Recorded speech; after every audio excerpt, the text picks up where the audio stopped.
I'm Jessica, and this is Daebak K-Rambles, where a couple of friends review Korean dramas.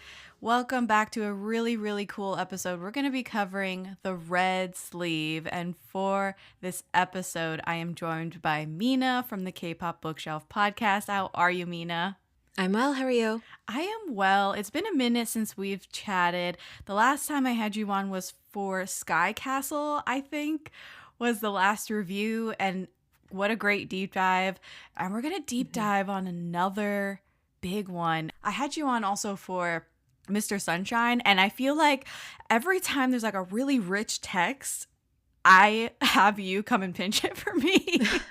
So I hope you don't mind. This is a longer show that we're reviewing because it's 17 episodes, and the episodes are often longer than an hour. So I braved the elements basically for y'all to rewatch this show. I don't know about you. How have you been, number one? Oh, I've been doing well. I'm on hiatus currently still from my podcast, and I am reintegrating myself into having the focus and attention span to watch dramas that was missing for me for a little while. So this was actually a good one because of the longer episodes, to get me back into it. Yeah. I binged this. I binged this in like 2 days. Wow. And I, again, don't like long episodes, and I forgot that these episodes get progressively longer until the last episode is an hour and 40 minutes long. Brutal. Brutal. Brutal. But there's a lot of story here, a lot of meat on the bone, and we're going to get into it. If this is your first time listening, though, please go ahead and subscribe on your favorite podcast app. We're on Apple Podcasts, Spotify, and many more. And if you like us, please give us a 5-star review on Apple Podcasts and Spotify. And of course, come check us out on social media to stay up to date on our latest episodes and reviews. You can find us on Instagram, Facebook, and TikTok at Daebak Pod, DAEBAKPOD. And lastly, if you're a fan, please consider becoming a patron. It's a great way for you to get involved and show your support. You can check out the page on patreon.com/DaebakPod. And shout out to our patrons: Janet, Curtis, Bale, Cindy, CD, Alana, Grace, Lorna, Sammy, Caitlin, Julia number 1, Michelle, Tanmei, Marta, Delphia, Maria, Sarah, Julia number 2, Pam, and Angie.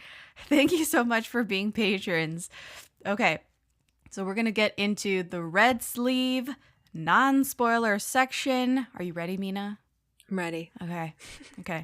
The Viki synopsis today is: Prince Yisan vows to become a benevolent monarch despite his cruel grandfather's reign. He falls for Song Deok-im, an intelligent and spirited palace maid. Yisan aims to make her his concubine, but Deok-im knows becoming a royal consort would restrict her freedom and rob her of joy. Undeterred by Deok-im's misgivings, Yisan's pure love slowly wins her over. Will their hard-earned love be able to withstand the turmoils of palace life? Based on the novel of the same name by Kang Mi-kang, published in 2017. All right, so The Red Sleeve aired in November 2021 and went until January 1st, 2022. It is 17 episodes long, as I said at the top. It is directed by Jung Ji-in. I'm not sure if you've seen this director's work. They've directed things like Shining Romance, Hold Me Tight, Radiant Office. The most recent one you might have heard of, Jeongjo, The Star is Born, from 2024, which starred Kim Tae-ri, and she won the Paeksang Award for that role. I think rather contentiously, because I don't think a lot of people expected her to win that one, but here we are. It is written by Kang Mi-kang, the novelist, and Jung Hae-ri as well was the screenwriter. Jung Hae-ri has written The Emperor, Owner of the Mask from 2017, which I really loved that show. I'm not sure if you've seen it. And Quebec from 2011. Have you seen the director's work or the writer's work before? I don't think I have. No. Okay. This show stars Lee Jun-ho as Yisan. He's the crown prince. Yes, Lee Jun-ho, the idol actor. Yes, Lee Jun-ho from 2 p.m. Can't you feel my heart beating for you? Well, for me, I always go back to 하루 종일 네 생각 뿐이야. like that stupid chair dance, and they're like I feeling themselves up in the dance, up. the choreo. Oh my god, I could not stop thinking of that while rewatching the show. Oh god. Anyway, so Lee Jun-ho has been in about 5 movies, including 20 and Memories of the Sword. I really like both of those movies. They're about 10 years old at this point, which really threw me. When I saw 2015 pop up, I was like, how is that double digits 10 years old? Anyway, he's been in 11 TV shows, including Rain or Shine, also known as Just Between Lovers from 2017-2018, Walk of Love, of course. He followed up The Red Sleeve with King the Land from 2023, which I think was upsetting, to say the least. What do you think about Lee Jun-ho? Okay, I can never not think of him as 2 p.m. Lee Jun-ho, so it's really tough. I was like kind of struggling, but I either started or just blocked from memory watching King the Land, because that's probably the only thing I think out of the list of the TVs and movie work that he's done that I've either tried to see or actually saw. So yeah. I don't like the female lead in Rain or Shine, and I vividly remember watching Rain or Shine and thinking that he was acting circles around her. Like, he was just so much better than her. And it was frustrating. And then also, I'm not a huge fan of shared trauma stories where like something awful, shit, terrible thing happens. Oh, I saw Rain or Shine. Okay. I saw it. Oh, okay. I'm just trying not to spoil it too much. But basically, this awful thing happens to both of them when they're teenagers. And then that's right, kind of get together later and they realize they were both part of the same tragedy. And I'm like, I don't know about this kind of stuff. It's just so shaky to me. Other people really gravitate towards shared trauma stories, but I have a hard time swallowing that. So yeah. So you did watch Rain or Shine? I did. Okay. I did. And I guess maybe that's the one time I couldn't remember him as Lee Jun-ho the whole entire time, but yeah. He's like kind of moody and like, yeah. Yeah. His co-star in The Red Sleeve is Hyegyeong. She plays Song Deok-im. She's been in about 11 movies and about 30 TV shows. When I saw 30, I was like, oh my God. She is basically a child actress who's grown up in the industry. She's been acting since the early aughts. She's been in great things like Jewel in the Palace from 2003. I was like, oh my God. One of the high kicks, I Miss You, which talking about really sad, traumatic, trauma bonding kind of shows. Like I Miss You is one of those from 2012. Hit the Top, Korean Odyssey. We have covered her in another show, The Crowned Clown from 2019. She played the queen in that show, and I adored The Crowned Clown. You can scroll back in your podcast feed and listen to that full deep dive review. Dr. John, Memoirs, The Law Cafe, Story of Park's Marriage Contract, What Comes After Love, Motel California, most recently in 2025. What do you think of Hyegyeong, and where have you seen her before? I don't think I've seen her anywhere, but I really want to watch A Jewel in the Palace. Yes. Because it's like an iconic drama anyway. So yes, I want to watch that. And she's probably a kid, or at least a younger person. Person, yeah. She was born in 92. Okay. So 2003 makes her 11 years old. Yeah. Yeah, she would be 11 years old in A Jewel in the Palace. But yeah, I love her. I think this show is a wonderful showcase for her. I loved her in What Comes After Love, and I think she's like amazing. I think she's an amazing actress. Those are our basically top 2 billing of the show. We do have a huge cast, but we'll be here all day if we try and go through everybody and their filmography. So we'll just settle for Lee Jun-ho and Hyegyeong. What did you think of The Red Sleeve? I didn't hate it. No, because the thing is, it's so rich, and in both in storytelling, cinematography, the costumes, the sets, the acting is lovely, and everything is so great. But it's like a lot is happening, and at some point, I'm like, couldn't even remember the first few parts, like the first half almost of the season, because it just not even like takes a turn. It's just now we're doing something else entirely. So from that aspect, I was a little like overwhelmed in a way, and also like in a different headspace almost by the end. Yeah, I would agree. I felt this more on this rewatch, was that I shouldn't have binged this at all. This was a horrible idea to binge this. I get busy, I work full time, and so I was like, oh, I'm just gonna have to binge this on these 2 days. And usually, as most folks may or not know, I am a really good binger. I kind of thrive under a stupid deadline. And as soon as I was like on episode 2 or 3, I was like, this was a horrible idea. I should not have binged this. This is one of those shows where you want to watch it week to week, where you want to have that separation and time to digest each episode and what happens. It's difficult to wrap your head around all the changes and all of the characters because they are so well defined. And their motivations are worked on and changed throughout the show. And then the love story, how that progresses and how deeply they fall in love, but also how deeply upsetting like them getting together actually is for the female lead. And the weight of history on top of it, because this is based on true events in Korean history, which we can go over. But for the most part, I thought I did this wrong. Like, I rewatched this completely wrong. And yes, it took me even longer than probably it should have because I was sitting there taking notes. If I didn't have to stop the episode to take notes, maybe I could have binged my way through the rewatch a lot easier and shut my brain off. But I don't think this is a show that you can watch absentmindedly. I don't think that this is a show that you can watch casually. I think this is a very rich text. This is as close as you can get to prestige television without calling it prestige television.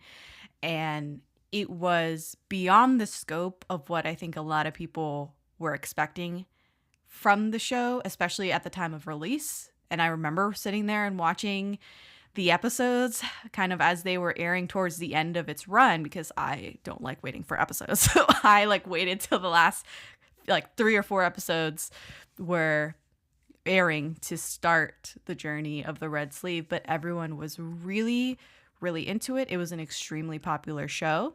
And I think it helped to have the week-to-week format to unpack. Agreed. Definitely. So you thought it was kind of overwhelming, the experience. Yeah, I didn't have your experience of binge watching it, and I was considering doing a rewatch and honestly ran out of time because, like you said, the episodes were pretty long, got longer, and a lot was happening, and it was a lot to digest. So definitely, I liked it, and I would rewatch it, but I think just there was aspects of it I liked more than others and that I thought was more worthy in a way. But, and I kind of was wondering what were the writers and directors even thinking in making this. I'm not sure if it follows the novel very closely. So I don't know if it plays out like this in the novel, but why was it written like this? If that makes sense.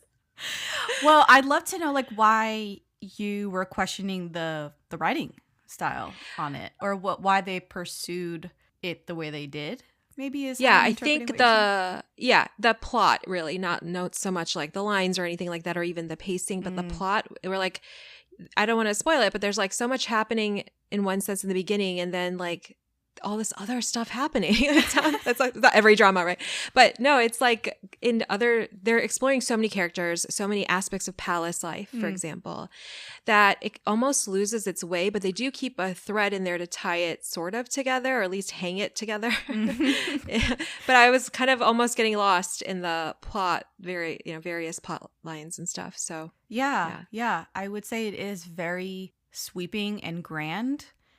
And again, I think it took a lot of people by surprise because it was so detailed. Mm-hmm. Yes, there was a lot of competing through lines for your attention. And I would argue that the biggest through line that people stuck around for was just the romance part of it. Yeah. What did you think of the romance? Oh, I actually had a lot of thoughts, and when we get into the character parts of it, we can get into more of this. I had a lot of thoughts of it because I actually liked, I go on some K-drama podcasts and talk about how I don't love romance dramas. I like them. I don't dislike them.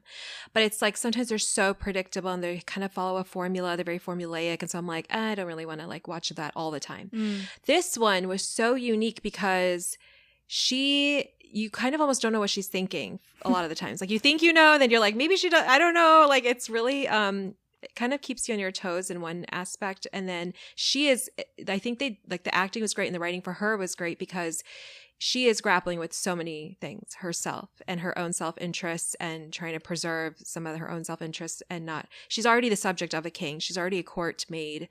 And so there's already so much what am I looking for? Like reverence. Subjugation. Not subjugation, but I don't think that's the right word. Not subjugation, but more just like she's already like beholden to all these like rules and customs and he's her, you know, his majesty and all that stuff. So there's already that element. And then the love aspect, she's confused or it's like confusing or like, and she's a very reserved person, yet very outspoken person. Like she's very interesting to me. So.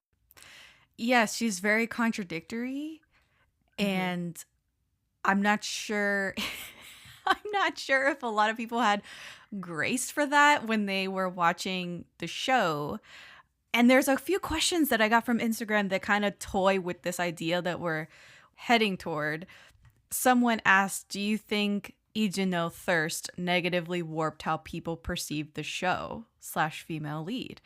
As in people, and this might be a little bit of a spoiler, but as in people upset that she rejects him, the fact that she's not in most of episode 17's 100-minute extension.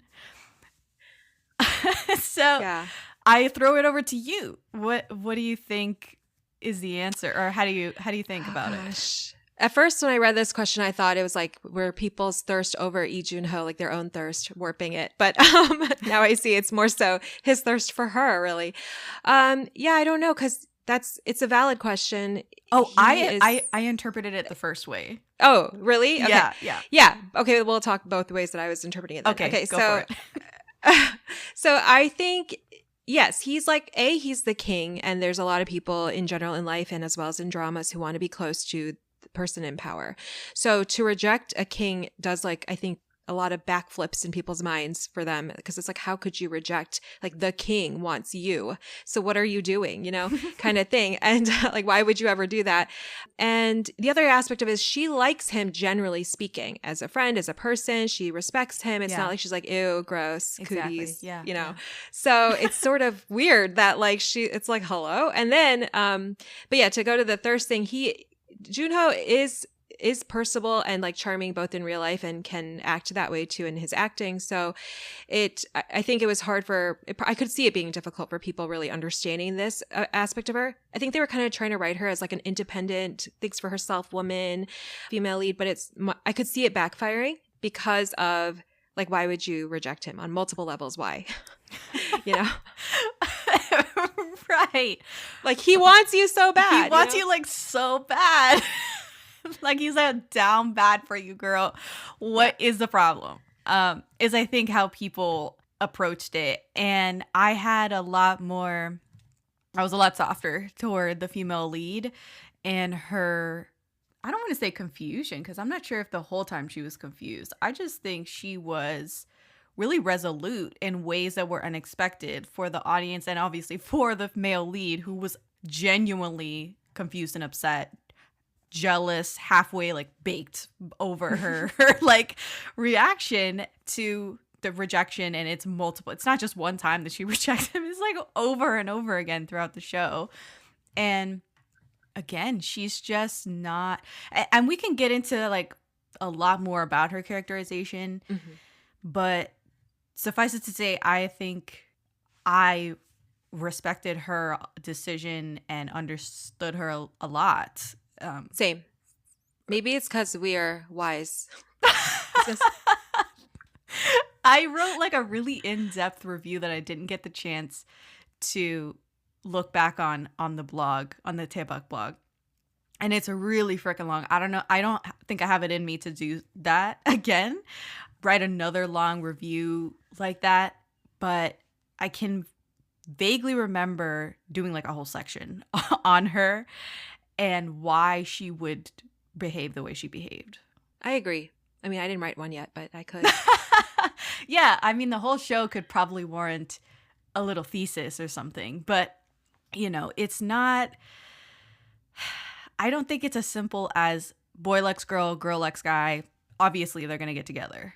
Which I wonder is why people maybe didn't, all of them didn't receive it well, because of the K-drama kind of formula and expectations, and you think you know what's going to happen usually, or a lot of times. This one is really off in many ways with how their love story kind of goes. And I don't mean off in like a bad way, but just unexpected. And there's so much nuance that we normally don't consider or have to consider when we're watching K-drama. I agree. There are some fun facts that we can get into, and then another person said would love to talk about the real history of it all. So we can do a little history corner after this handful of fun facts. So Park Hae-soo, the actress Park Hae-soo from Dear M, most recently, was first offered the lead female role, but declined. Is Dear M that drama that was like not aired or something? Or is that a different one? Ooh, I am not sure. Okay. But casting what-ifs, the lead role for Junho also was initially offered to Kim Kyung-nam. And I was like, oh man, that's a swerve too. He was most recently shown up on the Daebak feed in the K-drama Connections. So I was like shocked that they offered it to both of these people and they turned it down.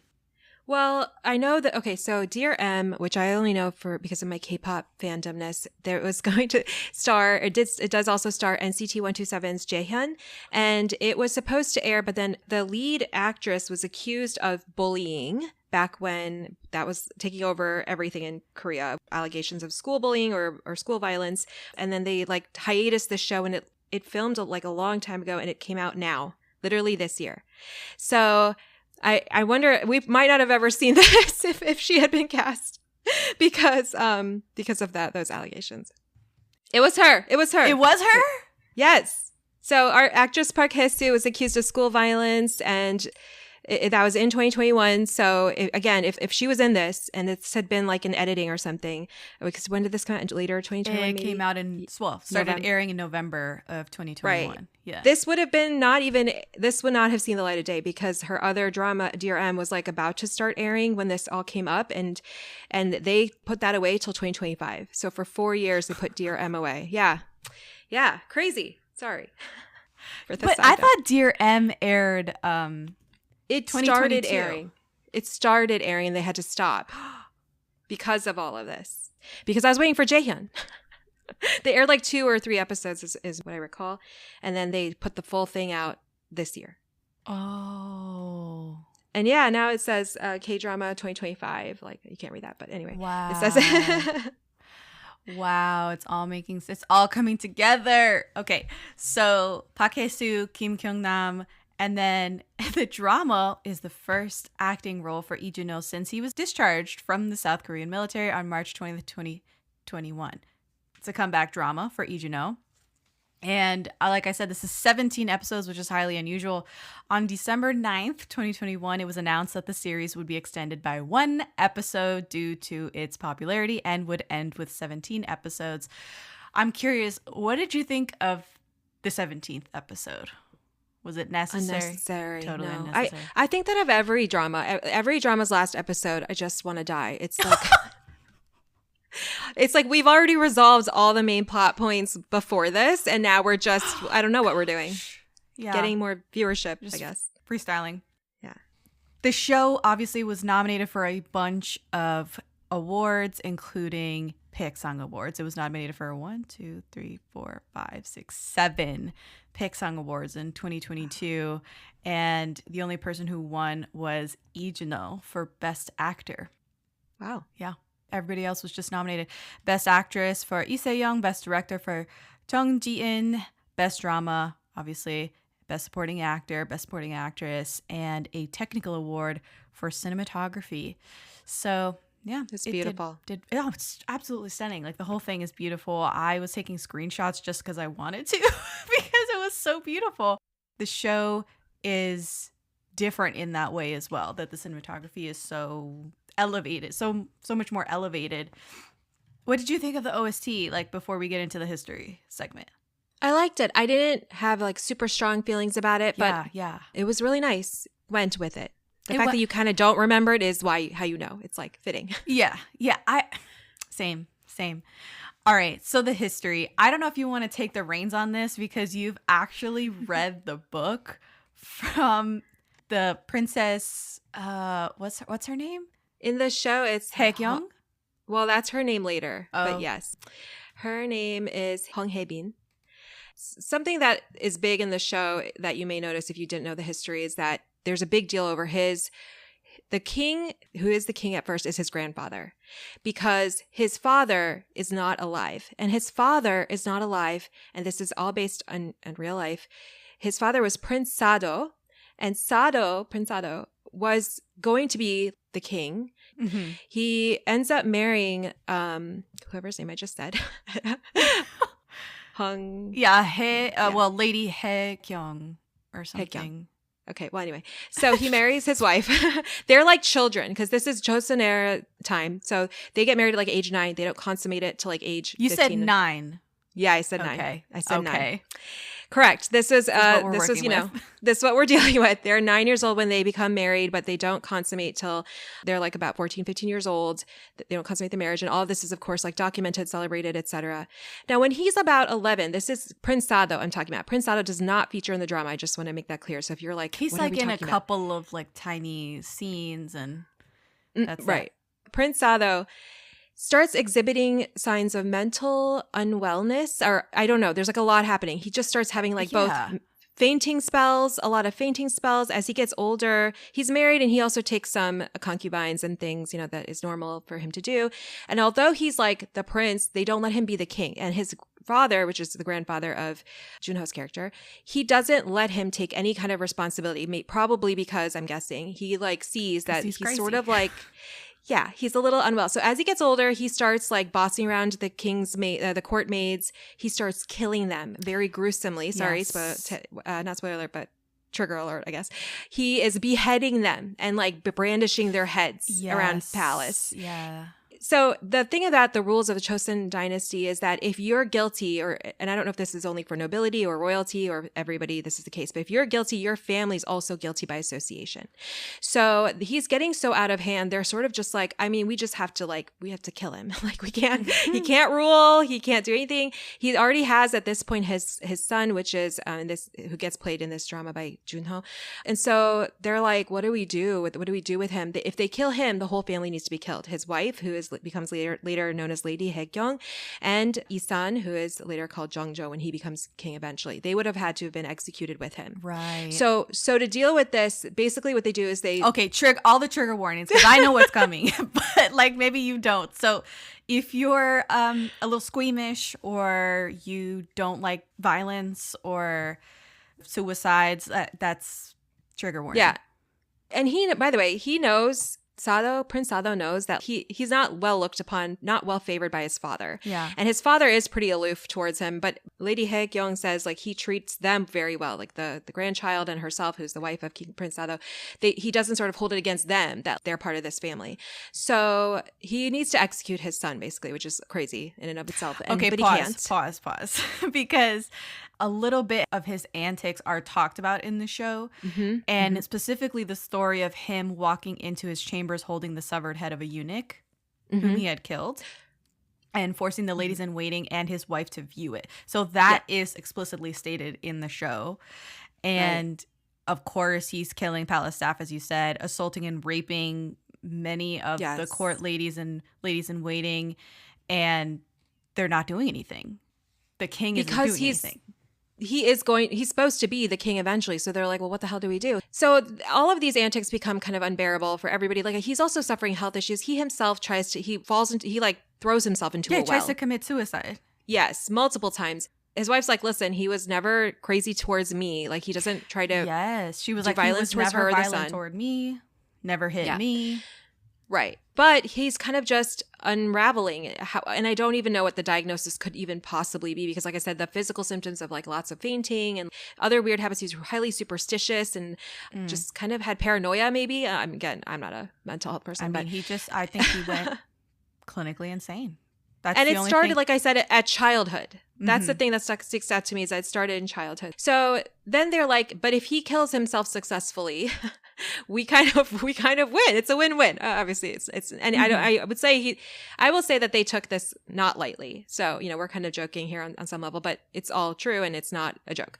So they basically tell him to get into this rice container. Okay, box yes, thing. they tell him to climb into a wooden rice chest, roughly 4 feet square, on a hot July day in 1762. Which they wrap with like straw and ropes, many ropes, so he cannot get out. Can't get out. Yeah. They don't give him food, and he knows kind of like what's happening. He's like conscious of what's happening. Yeah, so he gets in he's there, fully conscious. and they just leave. They just leave him. palace staff. They leave him somewhere. It's like not like near everybody because they don't want to hear him in there. They can hear. Someone checks on him a few days later, and they can hear him. He's like, "Yo, get me out." So yeah. This is. I mean, we have to laugh to keep from like being it's gruesome. Really, yeah, it's gruesome. It's quite gruesome. I mean, it's gruesome in the way that history usually is. So. Right. So after about 8 days, they go to check on him again. They don't hear anything. They bring him back to the palace or wherever he was put, to like the court area. And they open it up in front of his dad and he's gone. So that was like crazy. And what's remarkable about Lady Hyegyeong, and again, I kind of wish this drama did have more elements of that in it because it's fascinating, but then this would have been like a 30-episode drama. We don't have time for that. I think it had the bones of it. Like it probably should have just been a 30-episode entire saga. Could have been. Yeah. Could have easily been. So for her part in history, this is the person who is Isan's mother. She writes a book called The Memoirs of Lady Hyegyeong. And this book is fascinating because it's basically an autobiography or it's like it says memoirs. She releases it she writes it in 4 sections over the course of many years. She's like dies at age 80. So she's like towards the end of her life. By this point, her son Isan has passed away and his son is the king. And after they put him in the rice chest and all that stuff, Sado in the rice chest, no one is allowed to talk about him anymore. Like there's a big taboo. Censorship. It's super taboo. Do not talk about him. Don't mention anything. The other issue with all of this is the grandfather king is himself the issuance, I believe, of a concubine. And so there's like some low birth, he's not whatever. Anyway, or maybe Sado is. But anyway, so that's another reason. And they need to legitimize now his son because his son, which is Isan, is going to become the new like heir basically. So what they do to legitimize him, because he's a traitor, and they talk about this in the show, he's a traitor, you're the son of a traitor, blah, blah, blah, blah.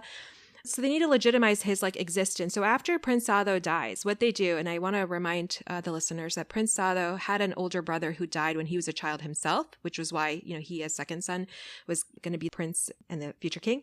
So what they do is King Jeongjo, the grandfather, basically is like, you know what, we're going to change the paperwork of the family registrars and stuff and royal registrars and say he's adopted by his uncle, the late prince. Yeah. This like helps, from a legal standpoint makes it so that he's not affiliated with Prince Sado, because again, no one's allowed to talk about this.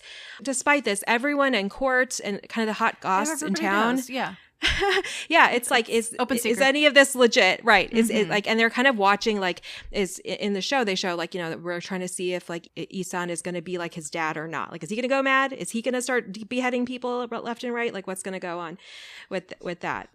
But for his part, he's always very reverential towards his father. He doesn't view it as like my dad was crazy and therefore had like, I'm just going to dissociate myself from him. He actually honors his father a lot. Yeah. And I think that's the issue that I think I have with the character Yisan, which is Lee Jun-ho's character, is that he really, really loves his father, but doesn't have any grace, or he really holds it against his grandfather, the king, for taking such measures against him and basically forcing him to commit suicide.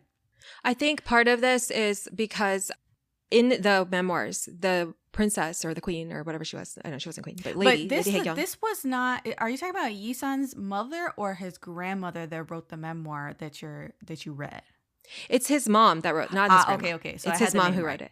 It is Hyegyeong, Princess Hyegyeong. Yes. Okay. Yes, but her name is something else in the show because it's not because she changes. Names. Yeah. Because once Isan becomes a king, his name becomes Jeongjo. Yeah. And his mother takes on a title because Isan's busy like honoring Prince Sado. There's a whole fortress basically dedicated to him. There's like all this stuff. He like honors his father like crazy. And in the memoirs, Lady Hyegyeong says Prince Sado was mad, a mad prince, as it were. And he blames, like, his dad's like so frustrated with him. He's like, why are you like this, basically? And he's like, because you don't love me. And it's not, I mean, this is just the ramblings of someone who hasn't been well, whatever.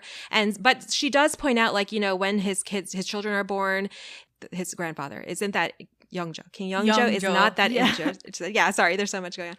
He's sort of like emotionally distant for sure to San, and isn't that in love with him. We don't know why, right? We could be because he lost his firstborn maybe at a young age. Maybe he saw kind of the non-conformist, to put it politely, nature of Prince Sado and was like, oh, hell no, like I don't want him to be like the person ruling the country, right? And so he has this like emotional distance and whatever. And again, the Prince Sado feels it. He blames him for it. Potentially, my guess is that Isan, later King Jeongjo, holds out against him because of that reason. Maybe he kind of buys into this theory that like Sado went even madder because he had this lack of affection or a lack of love, or felt it at least, from his father, aka San's grandfather. Yeah. I couldn't get behind his reverential tones toward his father, Prince Sado, who went mad. Like, he, bar none, went mad and killed a lot of innocent people, raped a lot of innocent women. And I mean, I'm not even sure if history maybe does him just, like, says the whole story, because it sounds pretty horrific. But I understand wanting to acknowledge that this is your father, especially after all the lies and like the deception and this grand like political legal scheme to make him legitimate. When he comes into power, he's like, fuck all that, I am the son of Prince Sado. Fine. But also, that's wild. Like, your dad was wild. I think building the fortress and like moving his burial spot to somewhere where it's even like better than it was, and all this kind of stuff that he did do, and like he kind of like fashions himself and his titles about like after Prince Sado. Like, he's like, I'm not letting history forget this guy, because during his childhood they weren't allowed to even talk about him or acknowledge him or mention that he ever existed. So I think part of it is that. Now, I'm not excusing a single thing Prince Sado did at all. I'm just sort of trying to explain where some of this reverence came from, but I also agree that it's just a little misguided to build him a fortress. Super misguided and super like, so I have crazy eyes. I'm just like, what are you doing? So King Jeongjo, aka San's mother's writing of this memoir and releasing it when she's like 80 whatever years old, or close to that age.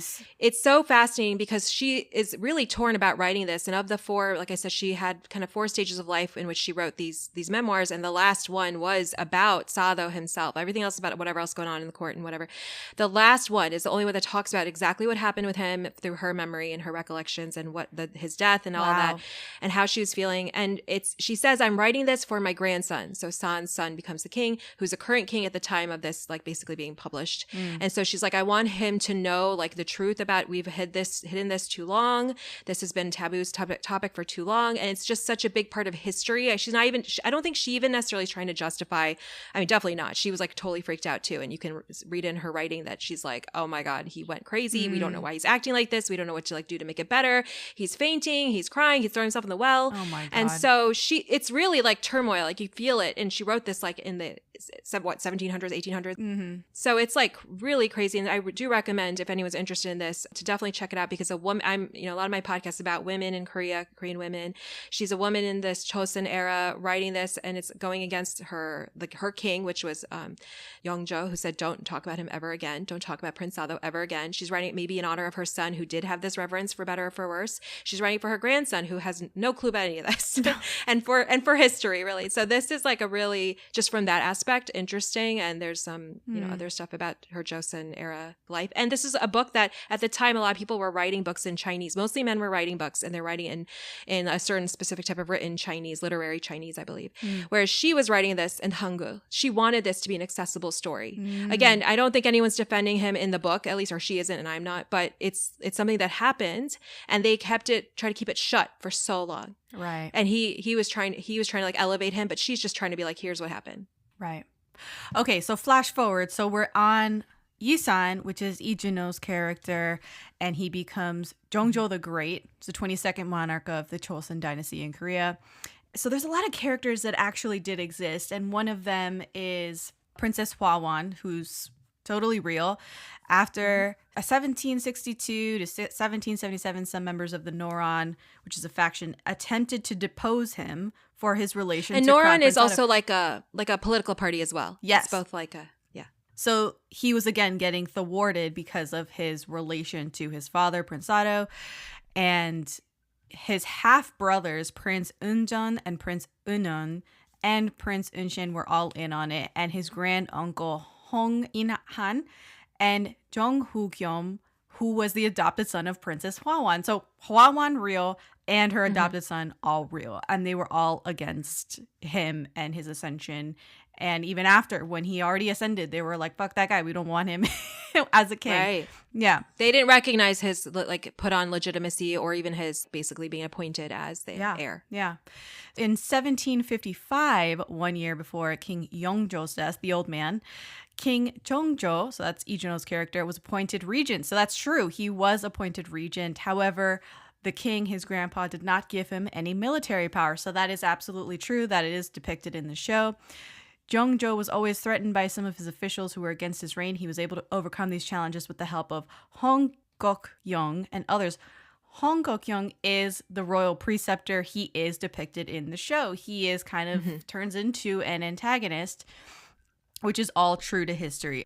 Lee Jun-ho's character led the Renaissance of Joseon, but was initially busy continuing the policy of Jeongjo's magnificent harmony policy of political reconciliation between the parties. So that is also said in the show that he is trying to be kind of bipartisan, kind of in the middle, keep the peace between the factions, just like his grandfather did.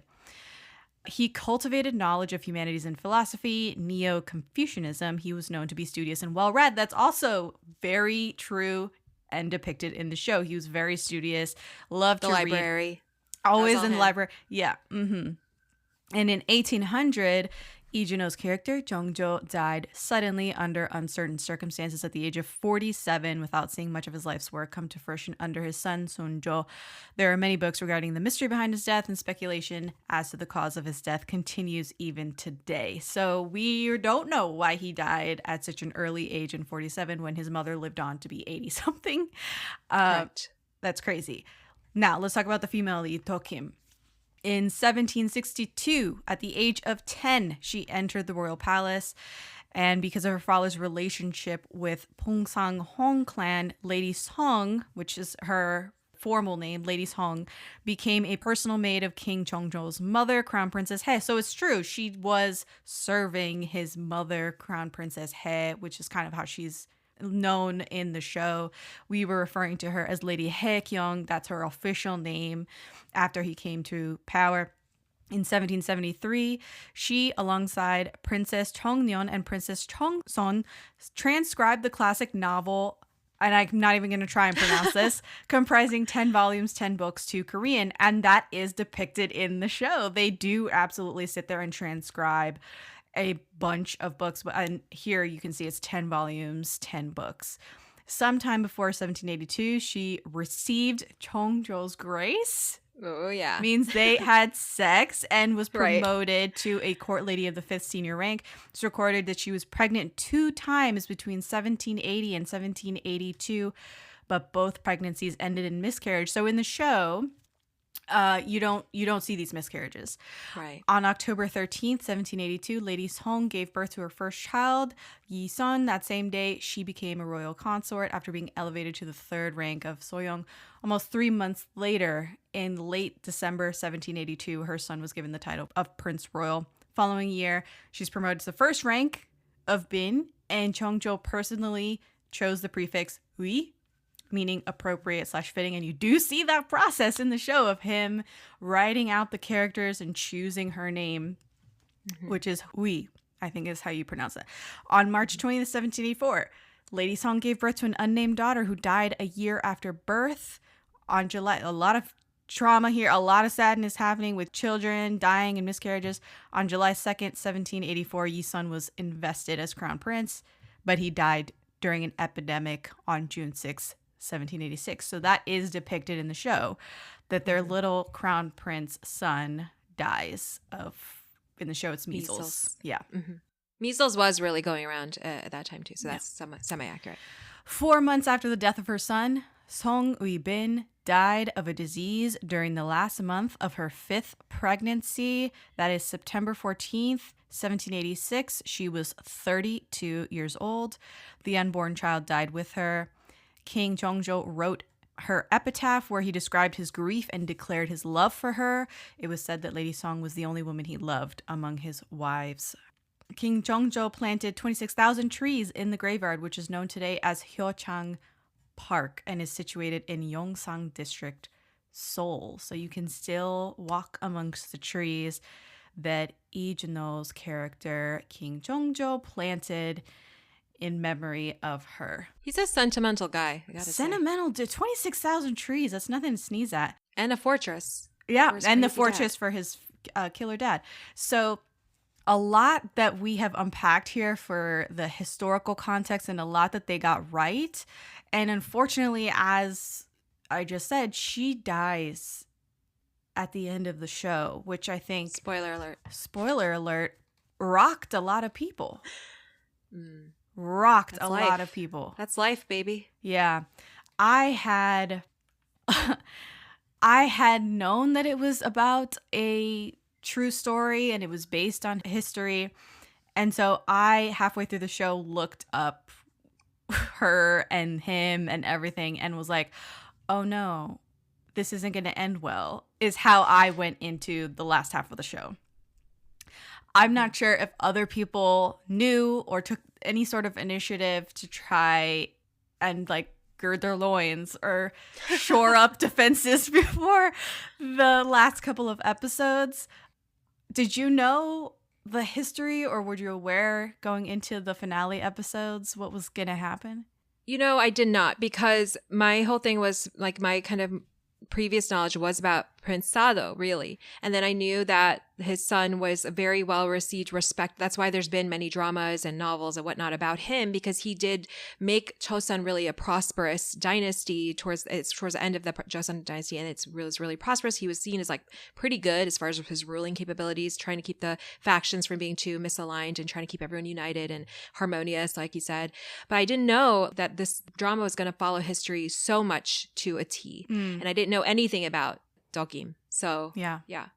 Pretty heartbreaking. And that's, I don't want to, I feel like that's the biggest spoiler, but also if we were going to talk about the history, it was going to it was going to come out eventually that like, sorry, bad news.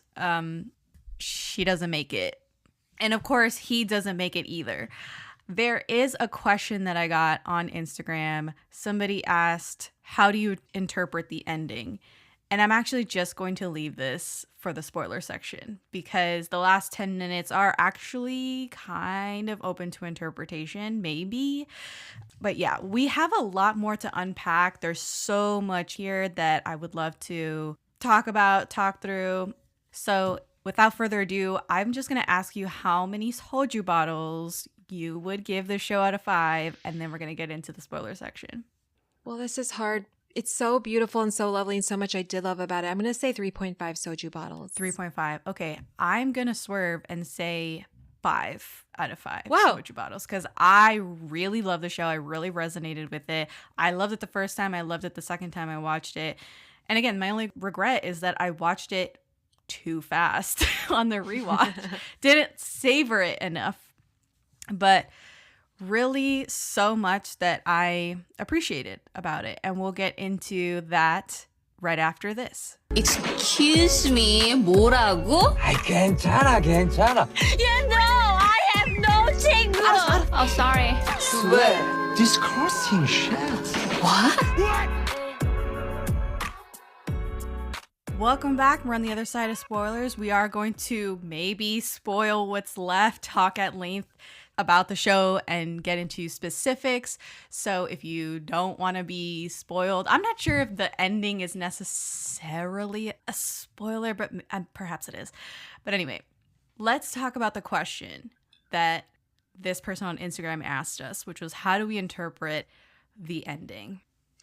I think in this instance, the writers and director knew that it was going to be somewhat unsatisfactory ending as far as a K-drama romance plot standpoint, and they wanted to find a way to give people something to like latch onto. So a sort of happy ending thing, and they sort of foreshadow it when she's like, when it's spring, we can watch the flowers bloom, right? Or whatever she said. And so they kind of made that like what happens, and you could interpret it to mean like they're in heaven or somehow reunited. Maybe it's a past memory. I can see like the confusion as to what exactly is it that we're looking at. Yeah. But I do think that whatever it is meant to be is sort of vague on purpose. So the viewer who may feel dissatisfied by the death of Deok-im can be like, well, at least like this is here. Right. I almost feel I'm conflicted. First of all, because to me it is technically a happy ending. I agree. She did marry the king. She did become his concubine. They had children. What's sad is that life happened. The child died of measles, and that's just life. You know what I'm saying? Like, life happens. She's had miscarriages that are not shown on screen. Unfortunately, she dies an early death, and then he follows many years later. He's pretty young, 47. I'm like, but they still got together. But they were still together. They had all this time together. The other thing that was stressing me out by the end of this drama was like him not knowing her feelings. And so I think the one good thing, I guess, like, or he was confused. He's like, maybe she doesn't love me. Maybe she does love me. Like, and they managed to get her to say it like at some point towards the end. Yeah. Okay. Yes. Well, let me squirrel that away for like, okay. For the second half of this conversation. But as far as interpreting the ending, I feel like in a simplistic way, it is a happy ending because they got together in real life. In their natural lives. And then once he dies, they are reunited. And on second watch, I think this is all in his head. Oh, you know what I was thinking is because both he and she have these moments where they're like, can we just go back to how things were? Can we go back to how things were? Right. And the answer is honestly no. And maybe that's like setting us up for like, hey, we're going to be let down really bad in a bad way. But when, you know how like when people die in K-dramas, sometimes they die either the age that they are when they died. So in this case, 47. And sometimes they die at like whatever was the peak happiest time of their life. So age like 21 or something. I'm making it up. And so I noticed he's at the end of the show where he is alive, he's got like a little goatee that was big with the royals back then. He doesn't have it when he's reunited with Deok-im. And so this could represent his last kind of dying thoughts and dreams he's having as he's passing away. Yes. Or he's like in his version of heaven or afterlife or whatever. And so he's no longer the king with the goatee that's been reigning over Chosun for a long time now. He's now age whatever he was when he was always in that little annex area with Deok-im. Yeah. I think it's a dying man's last thought, last dream, last thought, whatever. Yes, she does in that same episode say, you know, I want to see the flowers with you. It will blossom once more someday. And when that happens, everything will be okay. I would like to go see the flowers with you, just like the old days when you were still a crown prince and I a palace maid. Absolutely, she says that. But also, that's like a desperate wish from her. Yeah. At this point, she's already been so disappointed, so heartbroken, and so caged in the palace that this is just a desperate, like, let's go back to the time when we were happiest and it'll be okay. When that happens, everything will be fine. Everything will be right and okay. I think when he dies and wakes up young, back in the same scene as before in this idyllic moment, I still think this is in his head because this idyllic moment we saw before in the show. And she was saying we're getting a lot of her narration and her inner thoughts throughout the show. And during that exact moment, the first time we saw it, she was saying, I was doing nothing all day long, just sitting around waiting for you. And now she's sitting there fucking fanning his face as he's lounging on her legs. And she specifically says something about, this is uncomfortable for me, you laying on my legs. And he's just like, oh, whatever, just so relaxed and at peace and having a wonderful day with one of his concubines. And that is the moment that he goes back to, a moment that was wonderful and idyllic and beautiful for him, but that it was completely tinged with sadness the first time we saw it. Mm-hmm. So to me, I'm Yeah. like, why would she go back to that moment? Why the fuck would she go back to that moment? But she did express she wanted to go back to when you were the prince and I was the maid. So, I mean, there's that argument too. Right, but she wasn't a palace maid. No, later she wasn't. I mean, a lot of this I think is like the toothpaste is out of the tube. Like a lot of the message behind some of this is like both characters are kind of like, can we go back? Can we go back to how it was? Can we go back? Yeah. Even when she's with her friends, she's like, can we just go back to like how it was when we were younger? And you can't, cause life happens and cause there's all this other politicking and everything going on. Yeah, absolutely. Like I said, I think this is all in his head. He goes back to a moment that is perfect for him. Definitely not perfect for her. This is obviously when he's already the king. She's not a palace maid. It doesn't fit the criteria of what she wanted to go back to. True. So I don't believe. And then they do see the flowers, which is something that she did want, was to see the flowers. In this moment, he ponders if he actually missed her or if he just missed an idealized past. Oh, right.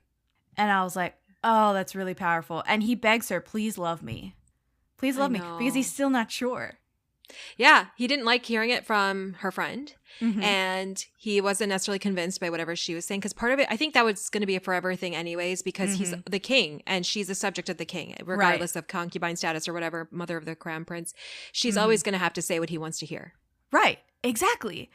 I love, this is a tangent, a little bit of a tangent, but it's sort of related. There is a prevailing notion among men that like, oh, if a woman smiles at me or you know, nice to me, she's just nice to me, she's totally into me. And the first thing people say to rebut that is, were you paying her for her service?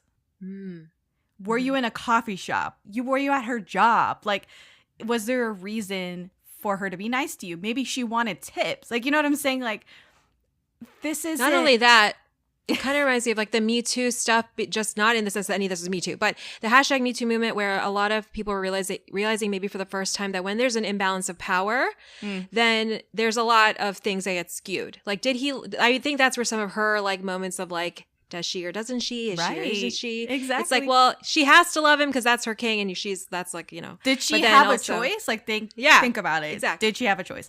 So applying to him and their situation, yeah, she was gonna wait on you, do whatever you wanted, fan you in the sun, let you make her legs fall asleep because you're laying on them with your heft, because she has no other choice. She is literally, either she was your basic slave in the palace as a palace maid, or she is now your sexual slave as a concubine. There is no choice here. There's an illusion of choice in the show. I love that she expresses it, that they have her character express it like, I didn't want this. Yes! I did not want this. Oh my God. I didn't ask for this. That's also in the final episode. But to wrap up the freaking final ending bit is his voiceover says, I do not care if this is the past. I do not care if this is a dream. I do not care if this is death. I choose this moment when I can be with you. And I will hope that this moment never passes. May this moment last forever. So it kind of skews toward this is all in his head, because he kind of recognizes like, this is too good to be true.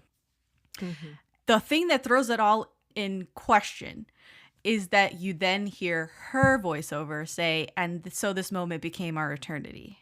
Bro. So you're like, okay, wait, was she actually there? Did he summon her spirit, essence, whatever, to be here with him in his head? Or is this their eternity?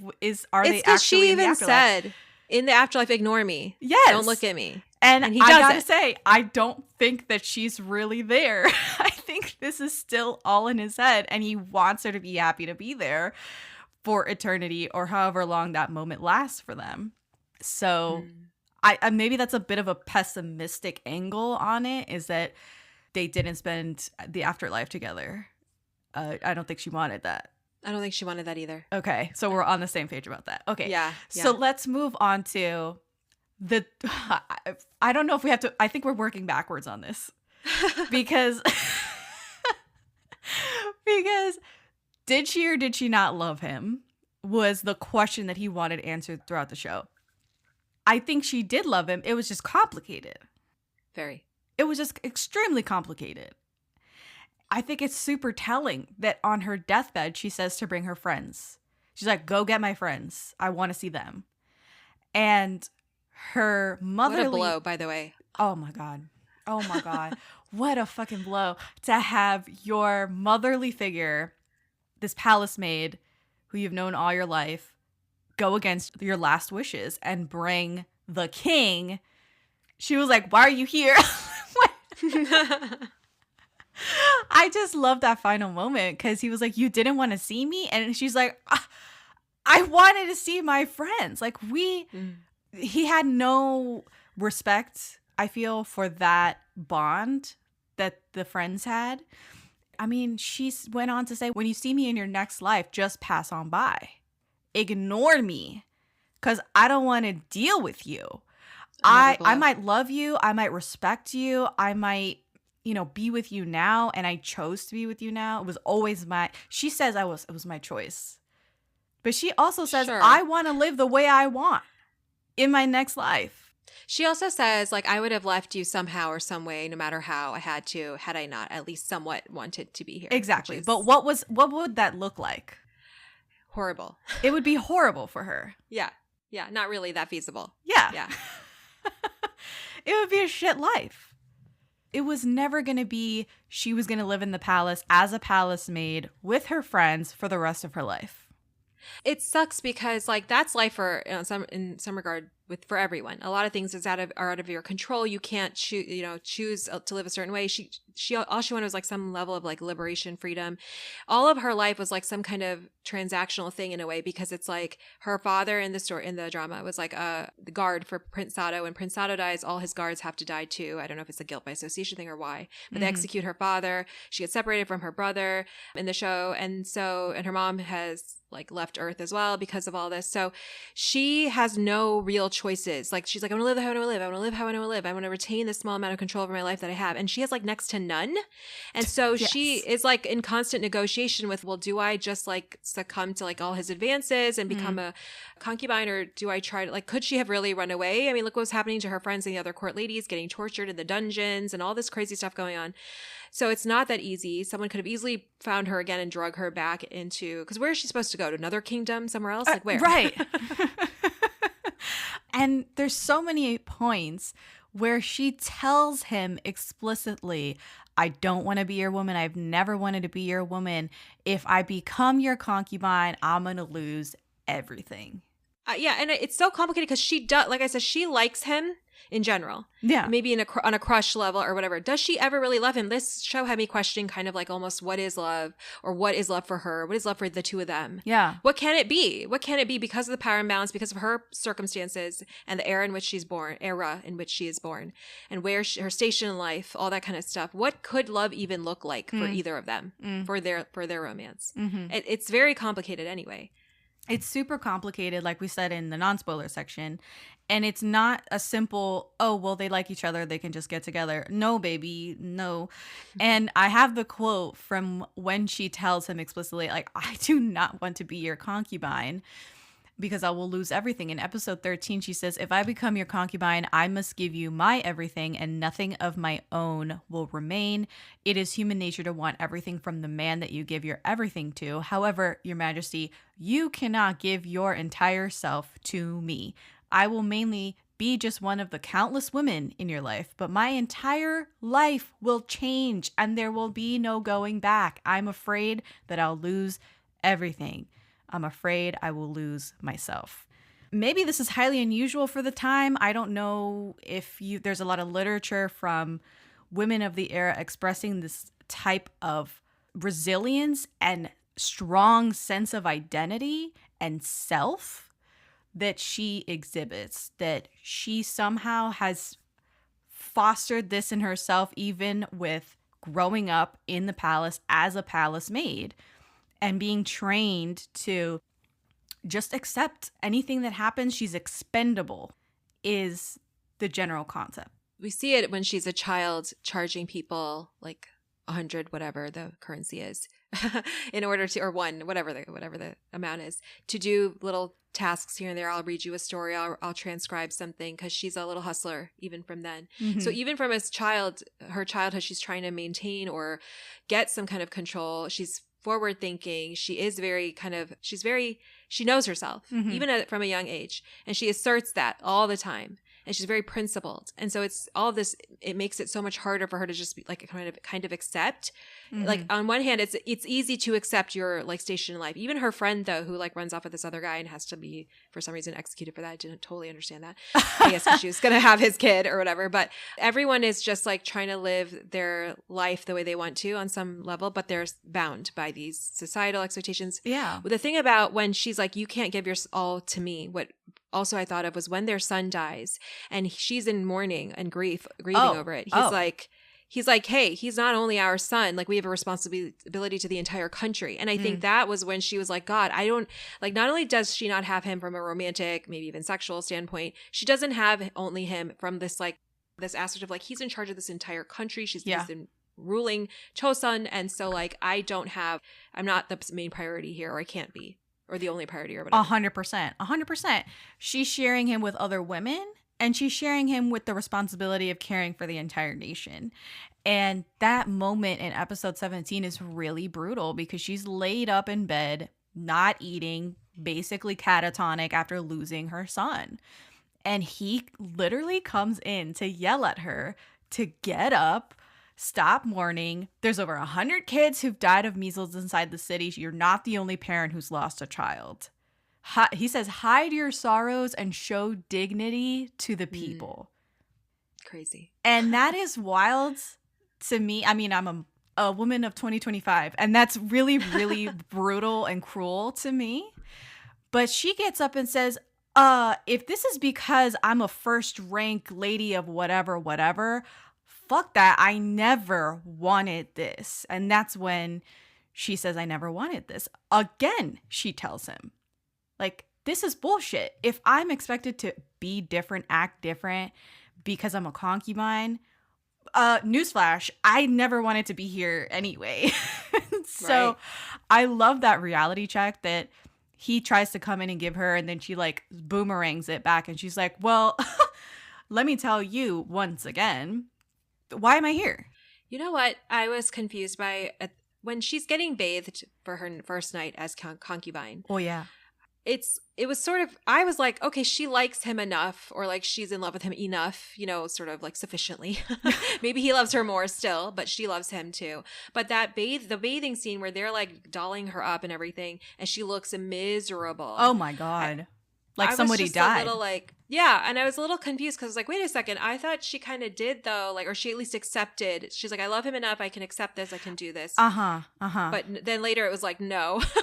Maybe not. I totally understand where you're coming from, because at the beginning of episode 16, there had been a year-long time jump where she was outside of the palace, whatever. Then she gets reinstated as a palace maid, and they do have this reconciliation. You know, she does say yes to his proposal. He's like, if I asked you to be my concubine, would you say yes? If I commanded you. Which, thank you for pointing out that the nomenclature here is, I think, important. If I commanded you. And she says yes. Even that yes is not like a resounding, joyful, can't wait for that to happen. I think she said perhaps at one point. She said, perhaps I do like you. She do never you like me? Perhaps I do. I don't know. You tell me. I love it. Keep them always guessing. So, but she essentially says yes. But like, is it yes or is it acquiescence? Like, this is where I don't know if other viewers had this like thing of it. You know, this is her station. Considering the logic of it all, she's so practical. She's very pragmatic. The logic of it all. How much can you refuse a king? How many times? He's at least nice and benevolent and not like his dad. But how long will that last? She's got to weigh all her options here and decide. Like, do I just give in? Right. Do my feelings even matter at this point? He's not letting her go. Right. Even if he said he would let her go, would he really? He's not. Would he really? He hasn't been historically. Yeah. His track record. Stupid. Yeah, it's just, You have to think about it that way. And I'm sure that on first watch in 2021, a lot of people didn't. A lot of viewers were like, what the fuck? She's really difficult. She's not saying yes to this incredible man. And second of all, it's Junho, who is so hot. He's so fine. K-pop idol in the flesh. And he's just so charming a lot of the time. I don't think it occurred to a lot of people that there was maybe a death sentence, hanging over her at any given point in the show. Yeah, I think so. And I attribute it, at least this is just my opinion, to like kind of how we normally see K-dramas play out. They all lived happily ever after, and they secretly liked each other the whole time, and they were like in denial, like wading through the river of denial. And then they like reach this point of self-realization, self-actualization, where they're like, you know what? I do love him. And it's definitive. Like when they reach that point, you're like, okay, finally. That's it. It's like this payoff moment. And we never get that same kind of payoff moment in Red Sleeve. No, you're right. You're right. It's very like, oh, and there it is. They are in the bedroom now. She's all dolled up. She's ready to go. And still, he has to like convince her. The question I think he poses to her is, if you can bear to never see me again, I'll let you go. We'll just pretend this never happened. She was like, all right, fine, bitch. Like, but when I think about their time in the library where they're like both giggling over books or whatever, I really think there's this aspect of this where from a platonic standpoint, she's like, we can hang. We can hang. Right. But he's like high-key threatening her with like, what if I undid your blouse right now? Then what? It's like, whoa. That did happen. Like, it's not like a hypothetical. He actually did do that. He's like, what if I undo your blouse right now? And if you refuse to be my concubine, basically saying you have to be if I wanted to, I could make you. And like he's like almost like I'm being benevolent by not making you and giving you like a I'm choice, such a good guy. I am such a good guy by not making you be my concubine. Dude, by not toxic taking masculinity you right is a bitch. I can't. I think what finally convinces her a little bit is that he says, I love you. I don't care if you love me back. Right. And he says, I don't care if it's loyalty or pity that has you here right now. That he does care, though. He's full of shit. And the thing is, he's full of shit. He does care. At least he says that. But yeah, he does. The things that men will do to get you to sleep with them. So he says all of this. She does sleep with him. And it is actually really sweet. Like the morning after you see her, she's finally allowing herself to caress his face, morning kisses. It's very sweet. Mm-hmm. But it is an immediate life change for her. Her friends are astonished that overnight she's just elevated to this whole new status. And the friends are like, you can't fall in love with this guy. Yeah. You can't fall in love with this guy. Love that girl talk. Oh my God. That's what she needed to hear. They were like, real talk, do not fall in love with this guy. Just do as little as you can without losing his favor, is what they tell her. And always maintain this like emotional distance with him. Don't let him know and don't let him believe. Don't give him a second's like assurance that you're in it. In this with him, And she confirms, she says out loud, I may be in love with him, but I will never let him know that. And that's something that I think she decided even before her friends showed up and were like, what the fuck? Second of all, don't guard your heart. That's real. That is, I hate to say it, but especially in this power dynamic, it is real. This is not like a mutual love of equals or whatever in any sense. No, in any capacity. No. He's someone who never hears no. He doesn't have to hear no. He can change rules. He can execute whoever. She just doesn't have any, like, her own anything. Yeah, so. And he's just deluding himself. Agency. Yeah, she has no agency. And Isan keeps deluding himself into... Over and over, he says, I'm not going to love like my grandfather. I'm going to protect those that I love. I promise I'm going to protect you. Have faith in me. Believe in me. And she's just like, okay, sure. I love that she has no chill. She can't even like she's like doing all that. She knows all the court rules by heart. She knows the proper procedures in the palace, procedures for everything, but she has no chill. She can't hide her facial expression. She can't hide her like attitude problem, like nothing. Nothing. Yeah. She's just like, sure, man. There's so many infractions that he does as well in the final 2 episodes where, first of all, we already covered one, which was he tells her to like man up after her son dies tragically. when she falls pregnant after just 3 months of being with him. And the night that he finds out that she's pregnant, he's overjoyed and immediately goes to stay with the queen. Man. Leaves her alone on that night. And she was expecting him the whole day. Listen, I know that's his stepmom, but like this hot, pretty queen. And he's like, oh my God, we're pregnant. Wait, I gotta go hang out with my stepmom. Ew. Why? No, you don't. She's like too young and too pretty and like, you know, I don't know. No, it was You're the real queen. His real queen, not the queen, not the Empress Dowager. Sorry. I was thinking it was the Dowager lady. No, he had a real queen who they said, they've been trying to have a child and all this time. And of course, only after 3 months of being with his new concubine, the one that he's been head over heels in love with his entire life, she gets pregnant and the queen still has no children. So that's why he went to console the queen instead of celebrating with her, and it's heartbreaking. Yeah. He also says, towards the end of the episode, she asks him like, hey, have you ever imagined a scenario where you're a commoner and we can just be together, you know, a whole new life, essentially, that is free from all of these strictures and this chasm of a power imbalance between them? And he says, no, I've never thought about that. Never had that cross my mind. Why would he? Why the hell would he? He says, it just suits you to be a court lady. And she says, well, oh my God, that was suits you crazy to to me. And I was like, why was this conversation happening? That's a lot. So, I mean, the hits just keep coming. These last 2 episodes, I'm not sure how you could have thought, he's great. He totally deserves to be with her. You know what made me think, like, not that he's great and deserves to be with her, but like when they bring in that other lady concubine that he first, and she's like a bitch. Yes. You're like, okay, you know what? You concubine Hwabin, who's out here trying to catch the king in the act. Like, I'm confused about why she was trying to incite him to be with homegirl Tokima. Like, what was that? I think just to get her away. That's it. I don't know. So anyway, and then she's like starts beating her and giving her difficult jobs at night that are against palace rules, and I mean, just all kind of shit. Anyway, so that's the last 2 episodes. We basically covered the last 2 episodes of the show.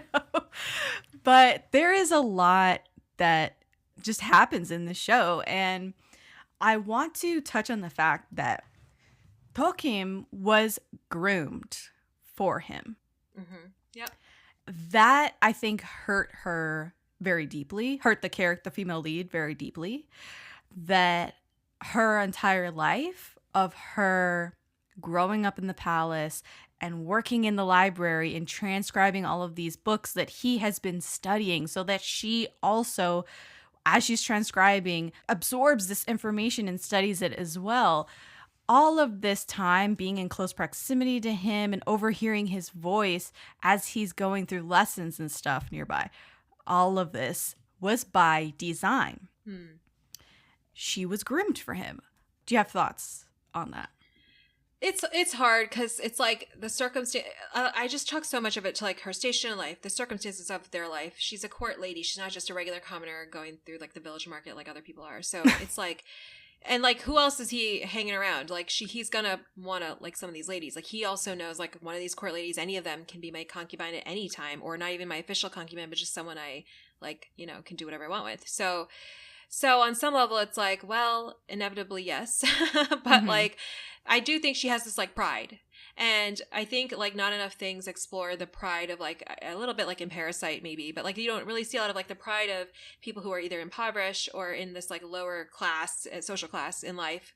I'm putting a class in like air quotes because, you know, what even is it? But like their social status or social whatever. And then in this case, it's such an extreme version because he's literal royalty and she is literally a palace maid. So it doesn't get any more stark than that. But from an emotion, that's why I'm like, what is love? What could love be for them? And like, what would that look like? Can it even exist? You know, it's too hard. Yeah, I think that even before, there's a scene before when she finds out from the head court lady that I want you to be his concubine. All of this is by design. You know, if you have feelings for him, great, because I want to install you as his concubine. And that scares her really badly. But before that, she's talking with her brother, her older brother, that she's finally seen for the first time in a long time. And he tells her, you're a free spirit by nature, and you should be able to freely roam the world. It's sad that you must be caged in the palace, was his direct words. And then she's like, oh no, don't worry about me. And she lists 3 things that make her life as a palace maid likable, bearable even. She says, what's so great about getting married and living an ordinary life? I have so many things. There's Court Lady Sol, who's like a mother to me, and my friends who are like family. Also, I'm like really good at my job. She's like, I'm the best palace maid. I do think, like, had she been allowed to just live in the library for the rest of her life, she would have been golden on some level, you know? Even because I don't know, I kind of do believe her being like, well, what's so great about being married? Because either way, at that time, especially, you're beholden to your husband. Your husband, even commoners back then, could take concubines and did. So I think she kind of was being serious when she's like, well, what's so great about that? But again, like, it's like, she found little spaces where she felt free, and one of them was in being in charge of the library. But then when that was taken away, she's like, "Oh God, I can't deal with this." Right. There was these little pockets of joy and freedom in the palace, and there were like consolations for her, giving up so much of herself and her life being a palace maid. And this was already, she's like sort of definitely attracted to him, but very sort of in love with him. And she's still like, yeah, I love my life because of these 3 things. And eventually she loses all of these things just by being with him. Just by virtue of being with him, she loses everything that made it worthwhile to stay in the palace, because she did have the option to just run away with her brother. And she did leave for a whole year and then was compelled to come back, which kind of sucked. But oh, yeah, for sure. So a lot of things that fractured their relationship and made it was still the most viable option for her, but it wasn't the thing that was going to fulfill her ever. That's how I feel too. Yeah. I had someone in my DM say, oh, but I feel so bad for the crown prince, for Lee Jun-ho's character, King Jeongjo. And, oh yeah, boohoo. And she was like, I feel so bad for him because he never knew that she loved him. He didn't ever have that confirmation. True. I also felt kind of bad about that. And I said something kind of harsh to this person in the DMs, but I actually I do feel the same way now. So I will repeat the harsh thing that I said. I said, oh, he got everything he ever wanted. He got everything he ever wanted. He ascended the throne safely. He brought about a renaissance in Korea and got to finally, accept his lineage from his Prince Sado father and build what he wanted and have the woman of his dreams by his side. He could sleep with her whenever he wanted. And then he had all these other women as well, just like a full-ass harem. He had sons, which was like a big deal. He had sons and daughters. And, oh, it's so unfortunate. The poor thing didn't know that she loved him. I mean, I really do think I don't feel badly at all for him. No. Yeah. And I don't know if she knew 100% either, because this like question of like, well, she did love him to like a certain way or to a certain extent, and they could have like really been good friends as well as maybe even romantically like dated if that was like a thing. I don't know at the time. But I don't know, like she was like his everything, at least in the drama, right? Mm-hmm. And I don't think she knew. Like, I think she's more like, I don't even know. My frame of reference is small. I live this kind of small life because I live in the palace and I like serve you and your, relatives or whatever. And so on some level, she's like, but what if? Like the what if factor or something like that was in her mind constantly of like, you aren't my whole world because there's a whole other world out there and I don't even get to explore it. So she always kind of had this like kind of, I don't know if it's doubt or misgivings, but something along those lines of like, but what if, or like, what else is there? Or like, maybe it would be my whole life, my whole world, if I could see the rest of the world. And she couldn't. So I think this like conflict, it was just a lot of conflict for her about this question of like, it's not, for me at least, it was so nuanced and not like we were saying earlier, not so directly like, yeah, I love him, let's get together, we love each other at the end. Like so much going on internally for her. And there's so many red freaking flags for him that he does. We mentioned one earlier where he like threatens to just take her right there, like rape her basically. And then if she doesn't accept him, then she's going to get ostracized and sent to the back of house. And that'll be the rest of her life in living in shame. And like halfway through the show, we get a library scene where he's mad with jealousy. He just saw her being intimate, and I put in air quotes, with her brother. And because she gets like arm sleeves, he gives her like sleeve cuffs to presumably to keep her warm. And he goes crazy. He's like, then does your everything belong to me? Your thoughts, your will, your heart, do they belong to me? Answer me. And she's like, no.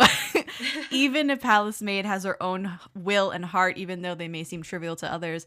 Even though I belong to you, my everything does not belong to you. And he like has got her up against a bookcase, almost caresses her face. You think he's going to be soft with her after she says this inflammatory thing.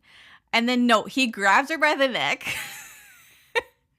It's so aggressive. He says, I alone decide your fate. Everything you own belongs to me. I decide whether you live or whether you die. Never forget that. Bruh. I'm like, what are we doing here? He wants to assert his dominance, his control over her, actively taking away her agency, even in this speech to her. Wants to take away her sense of self. She can't own anything herself. Any semblance of safety, because he's like, I decide whether you live or die. So she's like, gotta be fucking nervous. Nervous as shit. He's also mad she's never afraid in his presence or like nervous in his presence. Yeah. But I think the conflict I was mentioning with her where she's like, I don't know. There's also a conflict in a way with him because it's like, he's sometimes like, I don't give a shit if you actually really love me or not. That's irrelevant. I'm going to make you love me, kind of thing. Or like, I'm going to make you my concubine. Therefore you do love me. But then he's like, but do you love me? Please love me. Do you love me? Do you love me? Please love me. Like, right. Hello, chill out. Yeah. It's frustrating because he's trying to put on a brave face when he really does crave her genuine. Love. Her genuine. Yeah, he wants her genuine love and affection and everything she's got. And she's like, I'll give you something. Yeah. But not everything. And maybe it's a difference of, she's like the love languages. He's words of affirmation or something. And she is actions. Right. I forget what they are. But the fact that she never explicitly says, but her mere presence in his life is evidence enough that she cares enough, that she loves him enough is ridiculous. It's a little Another ridiculous. thing that maybe is like dissatisfactory if you're like a K-drama viewer who lives for those moments, so that he's not her all and everything, and everything's not okay just because they're together, whereas like a lot of K-dramas have that kind of romantic ones, have that kind of aspect to it where it's like they got together, they won at life, they're gonna be together forever, and everything's okay now. And like there's not as many dramas where like everything's so conflicted and complicated, and like this one was. So I kind of respect that about this. But yeah, I do too. Talking about things that he does wrong, I just remembered this right now, that the royal preceptor kind of loses his shit. He goes batshit crazy toward the end of the show when his little sister dies, who he marries her in to be a little concubine, and bruh. So he goes nuts and starts kidnapping court ladies and torturing them and planning to frame the Empress Dowager for murder, for his sister's murder, which is all lies, all of it's lies. And the king, the now king, Junho's character, knew about his antics, knew that he was keeping all these court ladies hostage and that he was doing them harm, and he was kidnapping more.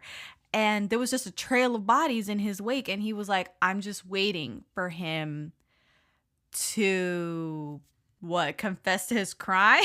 I was super confused about that whole thing.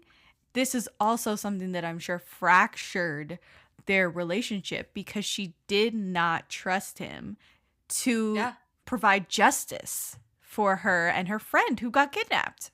Do you think the whole thing with the scholar existed in real life, as you were talking about before? They changed his name for some reason. This maybe because he was sadistic in this show, but because there's no evidence that the real person did anything like this. But the real person was power hungry as well to a certain extent, and was trying to get one over on him or whatever. But do you think that the whole this plotline, which I found very random and on some level, was supposed to mirror the real life Prince Sado and his antics, or why was this happening, or why was this a plot point? I don't know. In this way.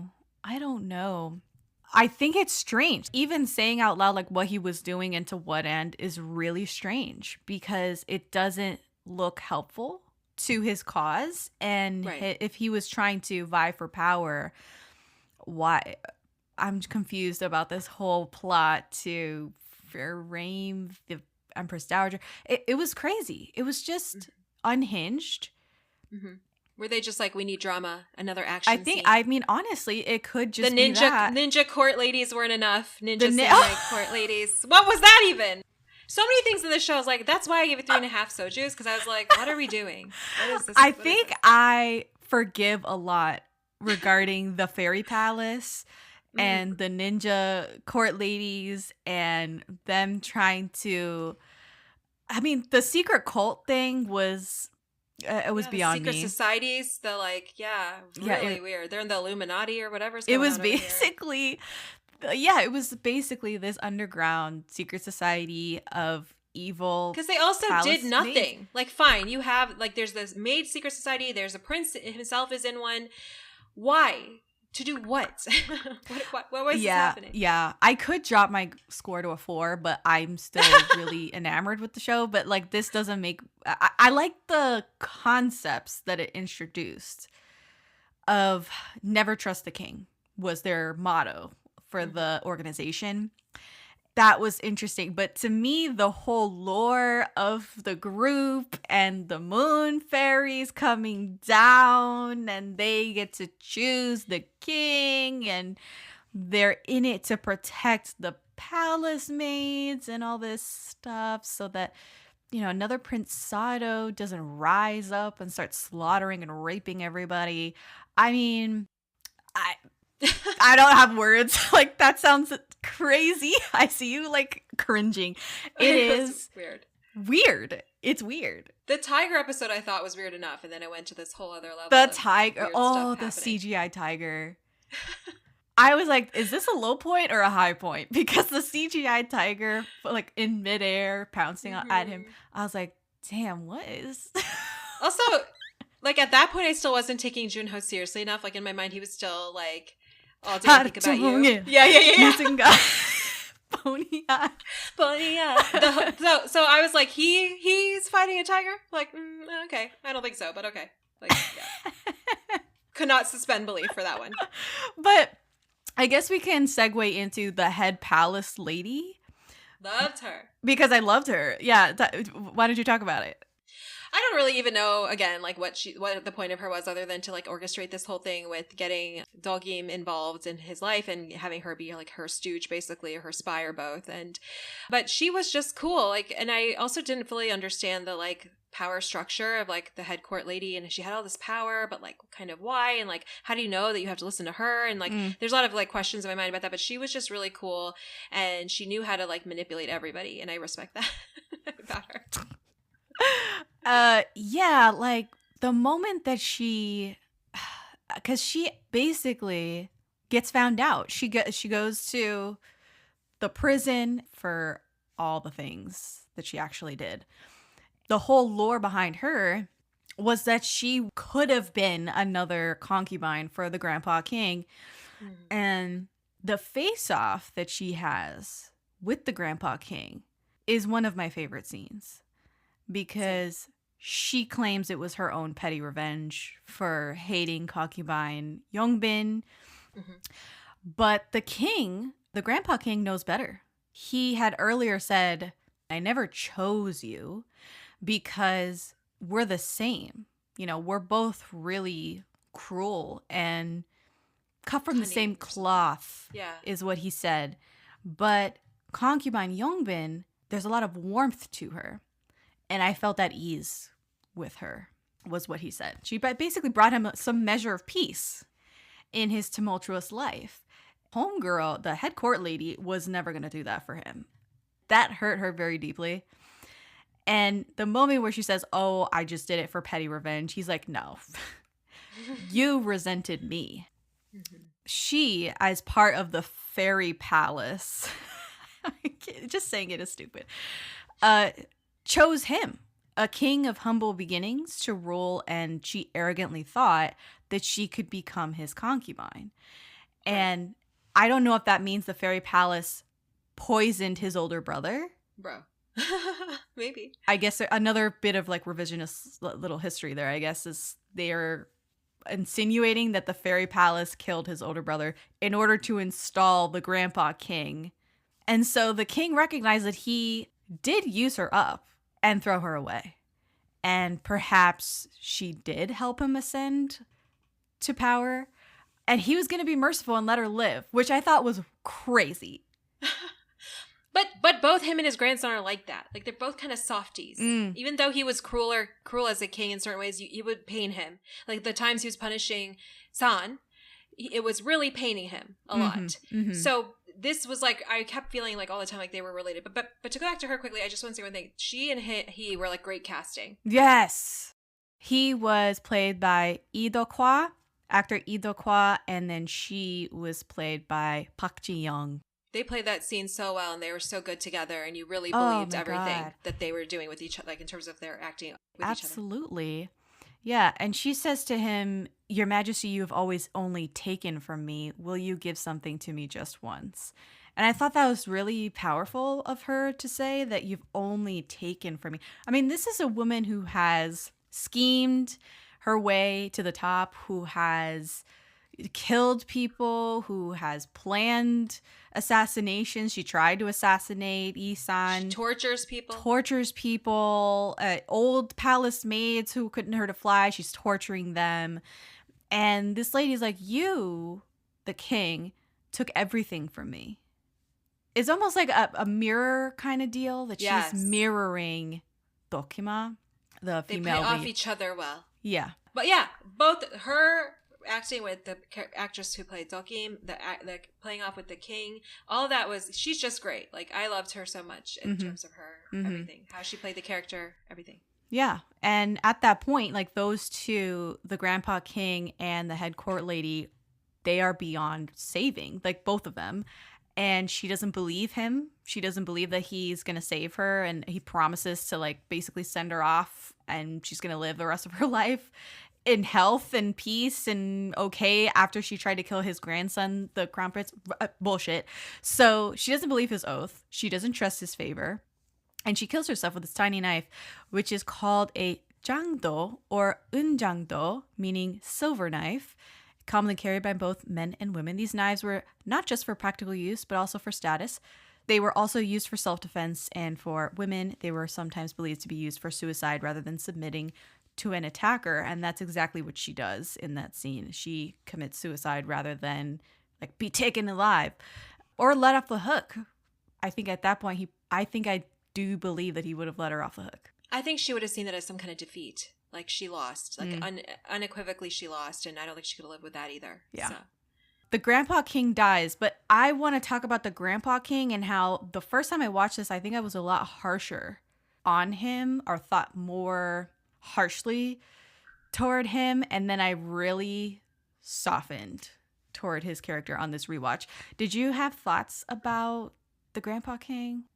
I mean, everyone was, I think because he killed his own son is like the view of him, prevailing view of him around court was that he was harsh and strict and by the book. And then when his grandson ascends to the throne, he's also trying to be, but they're both, like I was saying earlier, just super softies. Like they have this, like, all this humanity in them that a lot of, because, like, again, when we juxtapose them with that other concubine lady, Hwabin, and she has no, like, she does not care. She's in it for herself. She's in it for, like, the power. She does not care. And she's not about to be, like, embarrassed by Deok-im or anybody. And she's so, like, you know, the whipping and all that they didn't do. Whereas, like, freaking San, when he's king, is like, no one does laundry after night. You might catch a cold. I was like, what? But so the grandfather's not quite as softy as him, but yeah, I didn't ever see him as like super harsh as everyone was like saying, and I just chalked it up to like the death of Sado. Yeah, I agree. I felt a lot more sympathy for him this time around. Thought that he did have Yisan's best interest at heart and that he was shielding him from a lot and was certainly afraid, terrified of him becoming mad like his son, Prince Sado. But that manifested in being very strict with him, with, slapping him around and abusing him every so often to try and train some sense into him.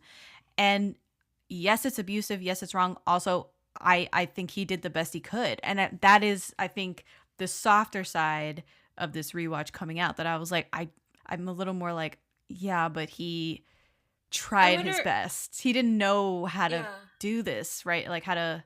I wonder if we go to like the actual history of it, where his real life Prince Sado felt neglected. The wife corroborated that he was kind of an aloof parent to his married 11-year-old son or whatever, married 9-year-old son.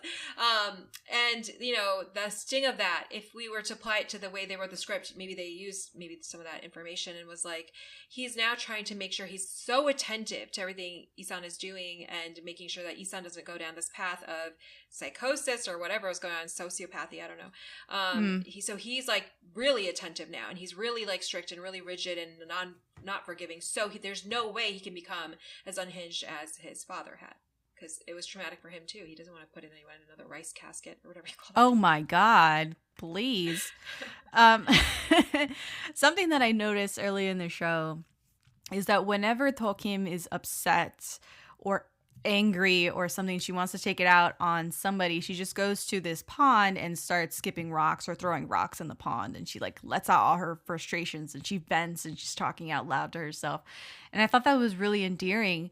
And later in the show, as the show progresses, she does not do that. She instead goes to the same pond and creates a little leaf boat and sends that floating on the pond instead of disturbing the water and picking up a rock and being a little more violent. And I thought that was really telling of basically a maturity happening with her, but also a loss of innocence for her. And the story, I feel, ultimately is a loss of innocence and a story of betraying yourself in order to fulfill any kind of romantic love that is available to you. And that's tough. That's a little tougher to swallow than this is a straight love story between a king who absolutely adored this concubine. Mm-hmm. It was so chilling when the mother lady, I forget how they called her, takes her for the concubine first night. And she's like, just come with me. Don't argue. Just come on. And then she's like, Deok-ima, you have to do what the king says. I was like, no, don't let her. And then she's just like, hurriedly getting her, bath done or whatever, for meeting him, and she's just like, oh my God, it's hitting her so hard. And yeah, you were talking about loss of innocence, but it's also like you're forced to grow up. A lot of times, most of us are forced somehow, some way to like grow up a little and like, stop acting like a kid in a way, and stop being a dreamer in a way, like idealizing your future, and just based up to the fact like maybe you're always going to be a corporate cog in the machine in our today's world or something, or maybe you're always going to do whatever, you're never going to be a baseball player, whatever it is that people dream. Right. She kind of is at this point where she's like, okay, well, this is my life. This is the cards that I've been dealt, and it's probably going to do me more harm to it's much easier to just say yes than it would be to try and extricate from this situation.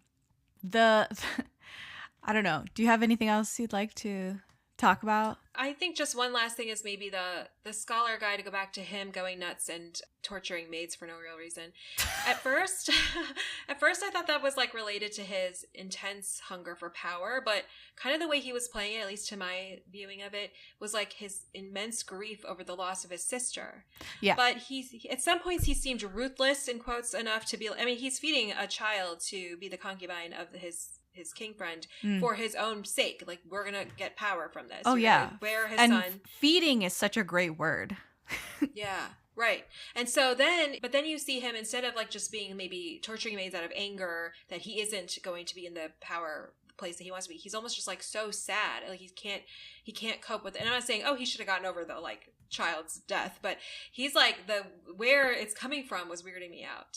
So I don't know why they did that. Maybe to humanize him somehow for some reason. But he's still torturing other women, so it's not really humanizing. Right. It's weird. We have to talk about bath time in episode 6. Oh yeah. Okay, so this is a really sexy scene. There's a lot of sexual tension throughout the show, but this particular scene, I remember lighting up social media. Yes. And so many TikToks, Reels, edits of just this scene. Because she just falls in the water and he catches her. He had gone to help her with pouring this heavy bucket of water, which I'm like, okay, really? Like, this is not something that he does with every other palace maid who's in there helping him take a bath. Every other bitch has to hoist up that bucket of water by themselves. But because it's her, he tries to help her. And this really silly looking fall happens. And they're in this hot bath water together. And you see Junho's chest and his abs and everything. What did you think of this scene? Looked good. Looked really good. No, I know. It's so funny because, you know, at the time I didn't watch Red Sleeve when it came out, but it was a very hyped up show. The fans were out here and the edits were out here, and it was always that freaking scene, which was, at the time I wasn't complaining, but this time it looked 10 times cornier for some reason. It did. I was like, I don't remember being this cringy, but it kind of did come across that way this time. But yeah, I mean, why was that happening? Who knows? I had to give us something, right? There's so much about K-drama romances that they weren't giving us that they probably were like, we got to get you guys invested in this. And especially because we know we're going to let you down really badly later. So I guess it was just an element of that. I don't think it's any deeper than that. But yeah, how funny of a little scene there. Yeah. I mean, that scene is preceded by her lecturing him about, because he gets jealous again. She's too close to the royal preceptor, but the royal preceptor was getting close to her. He was getting handsy with her and trying to be like really aggressively flirtatious with her in a single moment, and he saw it. And she says, then you should have scolded him for harassing this palace maid. Why did you just watch? Weren't you aware that Sir Preceptor constantly harasses the palace maids, that he makes them tell him secrets that they see in the palace? You never scolded Sir Preceptor, your right-hand man, but chose to lash out at me, this powerless palace maid. Him. And I was like, bitch, if you don't slap this guy. And then the corniest fall in the history of K-drama when she falls in the water. We all love the like hate to love, you know, kinds of things. So I really think it was just candy for K-drama viewers. Yeah, absolutely. To see things like that. And I think it was well done. At least it felt well done at the time, but now. I know, you're kind of like, wait. But we got Junho in like in damp clingy clothes, so like, or wet clingy clothes. So right, transparent white silk garb. Yeah. There was a moment, there's so many moments earlier in the show where she is made to feel small, where she, as a palace maid, they're like, who cares about you and your feelings? Why should you get a say? And she's disrespected over and over again, even by him, right? By Junho's crown prince. I think that makes for a shaky foundation for a romance to me. Yeah. When everyone around her is saying, you don't matter. You know, who cares about your feelings? How do you think he feels about you? And the royal preceptor asking her this instead of going directly to the crown prince and asking, hey, what do you think of Deok-im? And she's like, I don't know. Why don't you ask him yourself? He walks away and she goes, hey, wait a minute. Don't you want to know what I think of him? Yeah. What's in my heart? What are my feelings? And he's like, I don't give a shit. Nah. Who cares what's inside a palace maid's heart? Aside from the palace maid thing, most people weren't really notoriously caring about women's thoughts and feelings anyway. Yeah, so. Exactly. Two last things I'll say is that, so we'll talk about him first. Crown Prince, Junho's character. I love this moment when she reads him poems from this book of odes that he loves. And they're on the other side of the wall. Yes. Yeah. That is one of my favorite scenes in the whole show. I think it just so sums up their relationship and how there is always something between them. You know, as a book lover, that is porn to me. Oh so my I God. liked that. Yes. Loved it. Yes. I know you're also a book lover, so yeah. Absolutely. I think that the moment when the grandpa comes and basically beats his ass, and then he leaves, and she's there across the wall. Because he's in like a little house arrest. Yes, he's under like a little mini house arrest. And she says, do you bear it because you have no other choice? And he goes feral. He goes like full Daniel Day-Lewis in this scene. It's like an acting showcase. There's like many in this show where you're like, well, damn, Junho, like I didn't know. Jeez, like give me a second to breathe. This is one of those moments. It's like ragged breathing, shaky delivery, tears streaming down his face as he says to her, I hold back to attain my aims, and I bear it to get what I want. I know what pain is, and I know how many others are also suffering. I am the crown prince of this land. One day I will have the strength. With that strength, there are so many who I can help. I have so many plans in store for the future. Do you have any idea? As for you, just stay by my side. That'll be enough. And that gets at that idea that you were talking about, that she really respects him. She respects his aims. He's got lofty ideals. He's got grand plans for the country. She hopes he's going to be a good king. That's all she wants for him. She wants the best for him, right? Like, I wish nothing but the best for you, is what she says to him a couple of times in the show. This moment is really impactful because you see that he is really noble. Mm-hmm. He has redeeming qualities. So many times you see kings, and I know he's like based on a real person who was seen benevolent for the most part. But so many times in shows you see people who are royal, people who are rich, people who are chaebol just act like unhinged all the time and like power hungry and crazy. And there are other people in this show who are like that, and he's not. He's not like that when he easily could be. And so that unto itself is almost like a redeeming factor for him. And then the other thing I wanted to say was about her, and that the entire Yongbin book debacle happens, and she's swept up in this possible beheading because they think she stole it. She has to make the king remember that he gave it to her on the night of concubine Yongbin's death. That whole scene, also a favorite of mine. I love, love, love that scene because she summons all of her powers, right? She's a storyteller. She's a creative.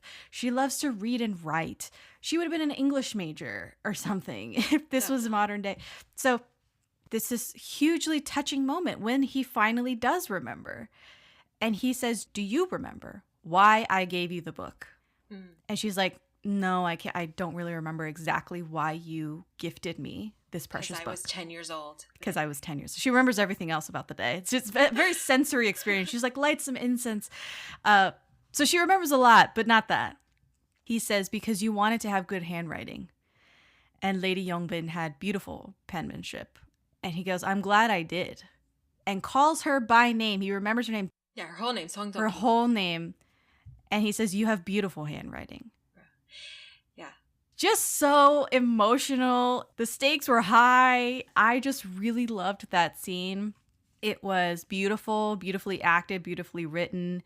And it's also really just heartbreaking because that was a priority for her. She loved transcribing books. She loved reading and writing. She loved telling stories. And Lee-Junho's character always thought of it as lesser. He was like, why are you reading these, YA fic to these girls every day, basically? And when she becomes his concubine, she can no longer do this thing that she loved, which was writing and transcribing for money. It was part of her agency package, the one thing that she had. And she couldn't do it anymore. When the king remembers that about her, it's like she's being seen. Yes. Not only by her friends, who are the only other people really, and like her Ajamo, I don't know, Oma, whatever lady. Yeah. But like the king sees her. Like who sees her? Almost nobody. She's, like you said, disrespected and dismissed so much. But the king saw her, which is awesome and really redemptive in this. And as a child. Right. And then made the connection to her now. Oh my God. I lose it every time. So there, again, is a lot to unpack in the show, but we are going to wrap it up. Do you have any last thoughts? No, but now I'm going to listen to 2 p.m. after this. Oh my God. If you've come all the way to this point and you have not listened to 2 p.m., we both encourage you to deep dive into that discography. have been singing 2 different songs. Oh, man. I'm going to post the video, the music video that I keep replaying in my head. It's too much. It does not compute with Junho in this drama, which is nothing to do with so stark, the difference. Anyway, thank you so much for coming on the show. Thank you. So appreciate your insight and rewatching this entire show. As I said, the episodes kept getting longer. It would be an hour and 10 minutes for like 12 episodes straight. And then it started getting into an hour and 22 minutes, an hour and 26 minutes, an hour and 28. The final episode was an hour 40 minutes. It was ridiculous. Yeah. I can't condone that. As beautiful and, lovely that it is visually, and in some cases, like some of the plot points, the acting is great, phenomenal. It is a lot. It's a lot to take in. Mm-hmm. But still good stuff. Still good stuff. Highly recommend. Where can we find you online, Mina? I'm on Instagram at Kpop Bookshelf, so hit me up there if you'd like to. Nice. And that's been our show. I'm Jessica, and this has been the Daebak K-Rambles Podcast.